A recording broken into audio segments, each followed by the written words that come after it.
हाय दोस्तों, welcome back to my YouTube channel. तो आज हम डिस्कस करेंगे कि निफ्टी और बैंक निफ्टी में हमें अब सितंबर की फोर्थ वीक में क्या स्ट्रैटेजी रखनी है।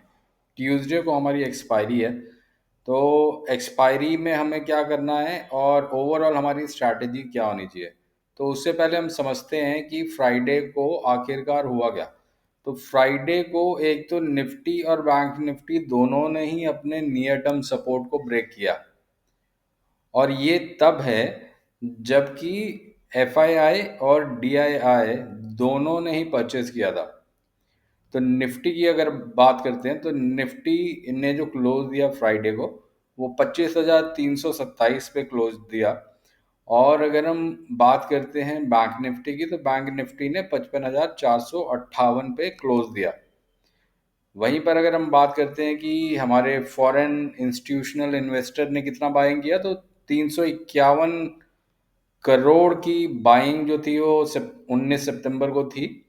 और अगर हम बात करते हैं डोमेस्टिक इंस्टीट्यूशनल इन्वेस्टर ने कितना बाई किया, तो टोटल इनफ्लो की अगर हम बात करते हैं तो 1954 करोड़ का डीआईआई से बाइंग हुआ था। तो इसके बावजूद कि दोनों तरफ से बाइंग हुई है, हमारा मार्केट जो था वो नीचे की तरफ आया। तो अब समझते हैं कि हमारे सपोर्ट लेवल निफ्टी पे क्या थे, हमारे सपोर्ट लेवल बैंक निफ्टी पे क्या थे। और अगर निफ्टी और बैंक निफ्टी ने सपोर्ट लेवल ब्रेक किए, तो अब नेक्स्ट सपोर्ट कहाँ पे बनेगा और हमें किस तरीके से स्ट्रैटेजी रखनी है। तो सबसे पहले हम समझते हैं निफ्टी के बारे में। तो अगर हम निफ्टी को एक बार देखें, तो निफ्टी के लिए हम सबसे पहले फिबोनाची के लेवल्स प्लॉट कर लेते हैं। तो हम रिट्रेसमेंट की अगर हम बात करते हैं, तो हम कहते हैं, तो यहाँ पर देखिए कि निफ्टी का जो हाई, ये बैंक निफ्टी है दोस्तों, एक बार निफ्टी खोल लेते हैं। तो निफ्टी में जो हाई बना था वो बना था 25,668 का, और जो लो बना था वो बना था 24,330 का। तो अब अगर हम यहाँ पर देखते हैं तो ऑलमोस्ट जो रिकवरी यहाँ से हुई वो 78.6% की हुई। और इसके बाद जो नियर टर्म सपोर्ट था निफ्टी का वो 25,382 का था, जिसको कि निफ्टी ने शुक्रवार को क्लोज किया। तो निफ्टी जो क्लोज ओपन हुआ था वो 25,400 के करीब हुआ था, और जो क्लोजिंग हुई है वो 25,320 के करीब हुई है। अब निफ्टी का नेक्स्ट सपोर्ट कहाँ पर है, निफ्टी का नेक्स्ट सपोर्ट जो है वो 25,150 है।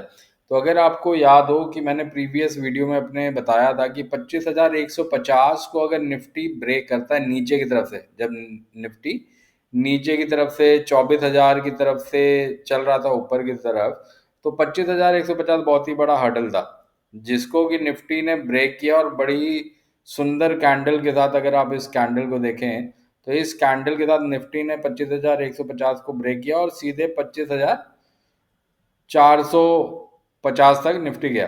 अब 25,150 जो निफ्टी के लिए सपोर्ट का काम करेगा, क्यों, जो कि पहले रेजिस्टेंस का काम कर रहा था। तो मेरा मानना ये है कि निफ्टी जो है अगले कुछ दिन तक 25,150 के आसपास रहना चाहिए। और अगर हम बात करते हैं सितंबर वीक में ऑप्शन चेन में मैक्सिमम पेन एरिया कहाँ पर है, तो मैक्सिमम पेन एरिया निफ्टी में अगर हम बात करते हैं, तो निफ्टी में मैक्सिमम पेन एरिया जो है वो 30 सितंबर की एक्सपायरी के लिए अगर हम बोलते हैं तो 25,200 पर है। तो एक्सपेक्टेशन ये है कि निफ्टी जो है 25,150 के आसपास ही रहना चाहिए। ज़्यादा इसमें मतलब डाउन साइड ज़्यादा मुझे नहीं दिखती है। लेकिन अगर निफ्टी 25,150 को ब्रेक करता है, तो फिर नेक्स्ट सपोर्ट जो है वो 25,000 है। तो ये भी हो सकता है कि निफ्टी 150 के बाद 25,000 आए और 25,000 के बाद फिर दोबारा 150 की तरफ जाए। हो सकता है वो अपने सपोर्ट को दोबारा से रीटेस्ट करे। तो आप कोई भी अगर ट्रेड ले रहे हैं, तो सबसे इम्पॉर्टेंट चीज़ है कि आपको आपके सपोर्ट और रेजिस्टेंस लेवल निफ्टी में पता होने चाहिए। और ट्रेड लेते वक्त अपने फाइनेंशियल एडवाइजर से ज़रूर कंसल्ट कीजिएगा। अब हम एक बार बैंक निफ्टी को देख लेते हैं दोस्तों। तो बैंक निफ्टी को अगर हम देखते हैं तो बैंक निफ्टी में जो हाई था वो बना था 57,624 का, और जो लो बना था वो बना था 53,560 का। तो यहाँ से बैंक निफ्टी ने काफ़ी अच्छा रन दिखाया। और ये मैंने आपको पहले भी बताया था कि ये जो एरिया है, ये एरिया बैंक निफ्टी ने यहाँ पर काफ़ी स्ट्रगल किया था। यहाँ पर कंसोलिडेशन आया था और इसी वजह से यहाँ पर थोड़ा और कंसोलिडेशन की उम्मीद है। तो यहाँ पर बैंक निफ्टी जो आया, तो यहाँ पर आप देखिए कि यहाँ पर फिर कंसोलिडेशन हो सकता है या फिर नीचे की तरफ बैंक निफ्टी एक बार अपने सपोर्ट को टेस्ट कर सकता है। तो अब बैंक निफ्टी में क्या सपोर्ट बनेंगे तो वो एक बार देख लेते हैं। तो अगर मैं फिबोनाची को दोबारा से प्लेस करता हूँ और मैं बोलता हूँ कि निफ्टी के रेजिस्टेंस सपोर्ट और रेजिस्टेंस लेवल क्या है, तो आप देखिए कि निफ्टी का जो रेजिस्टेंस लेवल था 56,000 का था, लेकिन निफ्टी का जो सपोर्ट बना था ये थर्सडे की कैंडल थी 18 सितंबर की, जिसमें कि बैंक निफ्टी ने 55,800 के करीब तक गया था और वहां से 55,824 तक गया था। उसके बाद इसने एक थोड़ी सी कह सकते हैं डोजी, या कह सकते हैं कि हाँ डोजी, एकदम डोजी नहीं है लेकिन ऑलमोस्ट डोजी का कैंडल बनाया था। और उसके ये जो है वो थोड़ा एक तरीके से इनडिसिसिवनेस का कैंडल कह सकते हैं, लेकिन ये थोड़ा बुलिश कैंडल है क्योंकि नीचे तक गया और फिर उसके ऊपर वापस क्लोजिंग दी थी। और फ्राइडे का जो कैंडल है, फ्राइडे के कैंडल में बैंक निफ्टी ने अपने प्रीवियस कैंडल के नीचे क्लोज किया, तो लोअर लो बनाया बैंक निफ्टी ने। तो अब नेक्स्ट सपोर्ट जो बैंक निफ्टी में है वो 55,123 का है। और बैंक निफ्टी में अगर हम देखें कि मैक्सिमम पेन एरिया 30 सितंबर के लिए कहाँ पर बनेगा, तो बैंक निफ्टी में 55,500 जो है वो मैक्सिमम पेन एरिया है बैंक निफ्टी में 30 सितंबर के लिए। तो मैक्सिमम पेन एरिया की अगर हम बात करते हैं तो मैक्सिमम पेन एरिया का मतलब हो गया कि यहाँ 55,500 पे अगर निफ्टी क्लोज होता है तो जितने भी हमारे ऑप्शन बायर हैं उनकी वैल्यू जीरो हो जाएगी। तो बैंक निफ्टी का जो कैंडल बना है उसमें मेरे को जो दिख रहा है वो ये दिख रहा है कि ये 55,123 को एक बार टेस्ट करना चाहिए।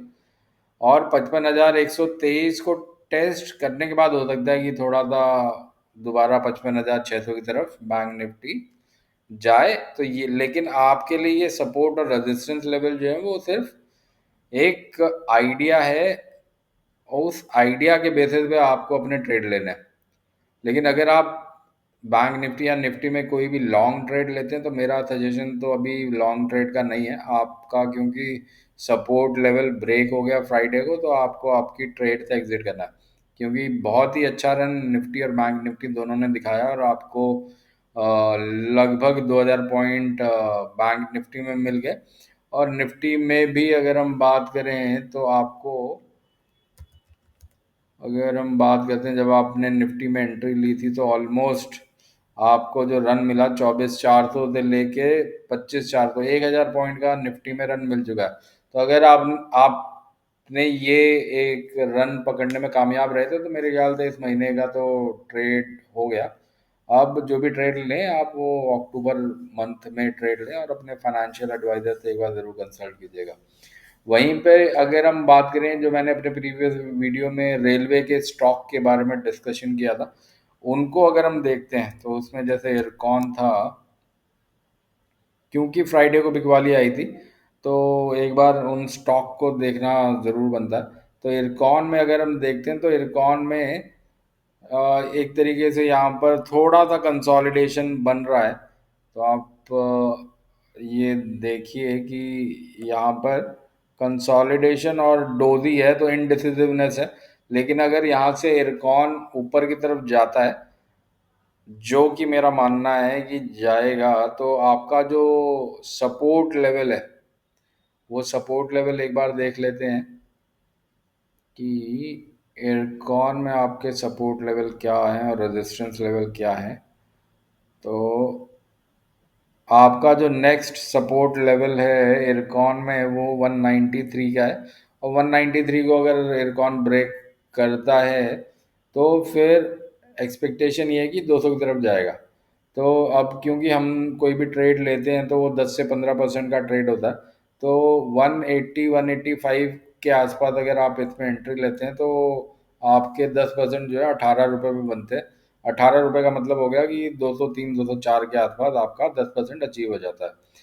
दूसरा, अगर हम स्टॉक देखना चाहें तो इरकॉन के बाद जो दूसरा स्टॉक रेलवे की कैटेगरी में था वो था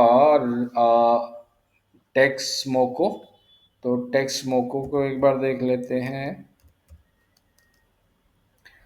तो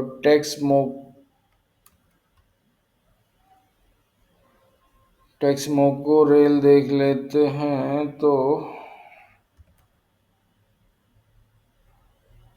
टैक्स मार्को रोल है दोस्तों, टैक्स मार्को रेल। तो इसमें भी अगर आप देखें तो यहाँ पर एक कंसोलिडेशन का कैंडल बन रहा है, और इसके अगर आप सपोर्ट और रेजिस्टेंस देखना चाहते हैं तो ये आपका 154 का जो है वो नेक्स्ट रेजिस्टेंस है। तो 140 ए आप, और नीचे की तरफ आपका 146 का सपोर्ट है। तो 154 को अगर ब्रेक करता है तो 161 की तरफ टैक्स मार्को को जाना चाहिए, और 148 पे आपको 14 पॉइंट चाहिए 10% के लिए। तो 148 पे 14 पॉइंट का मतलब हो गया 160। तो जो 50% का रिट्रेसमेंट है वो 161 पर है। तो यहाँ तक अगर टैक्स मार्को जाता है तो आपके 10% मिल गए, और बैंक जो है वो आपको 6% साल में देता है। और अगर टैक्स मार्को में आपको 1 2 महीने में 10% का मूव मिल जाता है तो मुझे नहीं लगता कि इससे बढ़िया कुछ और हो सकता है। तीसरा जो स्टॉक था वो था रेलटेल। इसको भी एक बार देख लेते हैं। तो रेलटेल की अगर हम बात करते हैं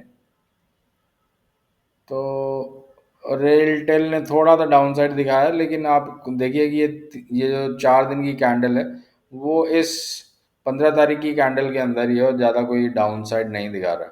तो इसमें भी हम अगर एक बार अपने सपोर्ट और रेजिस्टेंस लेवल को देखना चाहें तो आपका जो सपोर्ट नीचे की तरफ है वो 38385 का है, और ऊपर की तरफ आपका ये रेजिस्टेंस 400 का बन गया। तो यहाँ पर हमको जो चाहिए वो लगभग ऊपर की तरफ हमें 40 पॉइंट चाहिए, और 40 पॉइंट का मतलब हो गया 446। तो अगर 403 के ऊपर रेलटेल जाता है तो 5% का गेन है 420 पे, जो कि एक यहाँ पर ये एक अगर मैं ये एक बार फिबोनाची हटा देता हूँ तो आप देखिए कि यहाँ पर एक कंसोलिडेशन बना था। तो हो सकता है कि टेक्स रेलटेल जो है वो उसमें आपको यहाँ पर थोड़ा दिक्कत आए, लेकिन अगर ये पॉइंट इसका अपर एज जो है वो 435 है। तो अगर आपको यहाँ पर 20 पॉइंट का रन भी मिलता है तो 420 425 का आपको 5% का गेन यहाँ पर रेलटेल में एक स्कोप दिखता है। तो लेकिन कोई भी ट्रेड लेने से पहले आप अपने फाइनेंशियल एडवाइजर से ज़रूर कंसल्ट कीजिएगा। मेरा पर्पस आपको इस वीडियो के माध्यम से ये बताना होता है कि कौन निफ्टी और बैंक निफ्टी में क्या मूव दिख रहा है, क्या सपोर्ट और रेजिस्टेंस दिख रहा है, और अगर कोई स्टॉक का मूवमेंट है तो उस स्टॉक में मैं अपनी तरफ से सजेस्ट करता हूँ कि इसमें जो सपोर्ट और रेजिस्टेंस है ये लेवल है। और अगर आप कोई भी ट्रेड लेते हैं तो आप इन सपोर्ट और रेजिस्टेंस लेवल को ध्यान में रखिए। और मेरा जो मानना है कि वो 10 से 15% का एक मूव अगर आप पकड़ लेते हैं, और वो 10 से 15% अगर आपको 15 दिन 30 दिन 60 दिन में मिल जाता है तो आप इस तरीके से बढ़िया अपनी इन्वेस्टमेंट पे रिटर्न आपको मिल जाता है। और अगर आप ये मेरा वीडियो देख रहे हैं दोस्तों तो मेरे वीडियो को लाइक और चैनल को सब्सक्राइब ज़रूर कीजिएगा। और अगर आप चाहते हैं कि मैं किसी पर्टिकुलर स्टॉक के बारे में आपसे डिस्कस करूं तो आप कमेंट बॉक्स में स्टॉक के बारे में ज़रूर मेंशन कर दीजिएगा। और इसी के साथ मैं अपना ये वीडियो यहाँ पे समाप्त करता हूँ दोस्तों। See you in my next video.